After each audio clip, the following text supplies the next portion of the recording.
Hello, what's up mga ka-J-Vlog? Welcome ulit sa panibagong video. And for today's video, mag-unbox tayo ng isang affordable na RGB gaming speaker. At ito'y mula sa brand na Popcorn. So tara, check natin.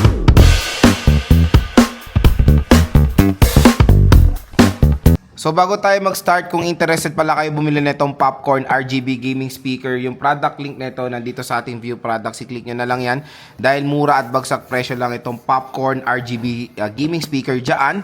So I think wala pa tong 1,000 pesos at meron pa kayong additional discount voucher pag dito kayo bumili sa ating view products. Kaya dyan lang kayo bibili. So ayan siya. Meron siya RGB breathing light, USB 1 line connection, and USB Bluetooth mode. Sa likod naman, ayan, meron tayong mga specifications dito. Check nga natin to. Try natin to sa setup natin sa computer. Ayan na siya. Yun lang naman. Ito na yung ating speaker. RGB speaker. So, magaan naman siya in fairness. Ayan.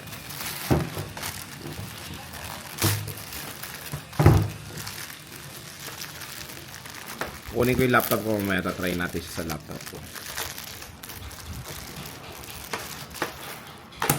Ayan. So ito na yung RGB speaker natin by Popcorn.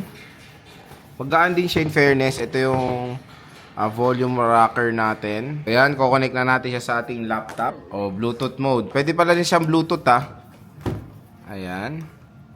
So, kailangan lang talaga siya ng power. Yan yung volume, ano to, 360. Ayan. So, i-connect natin siya through Bluetooth. Ang power niya pala is, pwede nyong i-power yan sa charger. Ayan, Bluetooth tayo. So, pwede siya sa smartphone nyo, pwede siya sa laptop nyo. Since, ano pala to, power siya ng, pwede lang ng power bank.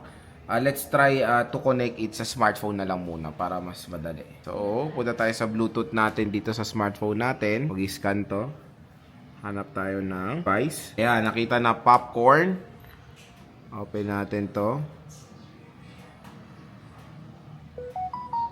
Pair.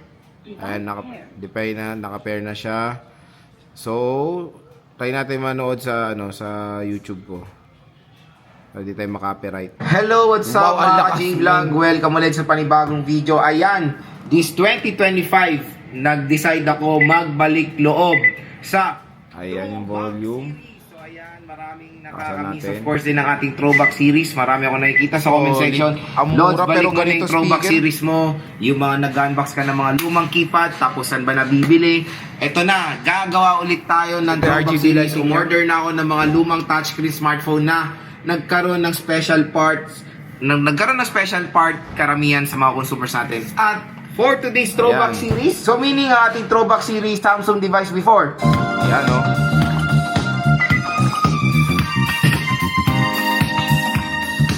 Diba? So yan mga ka-J-Vlog, napakamura lang na speaker mula sa Popcorn.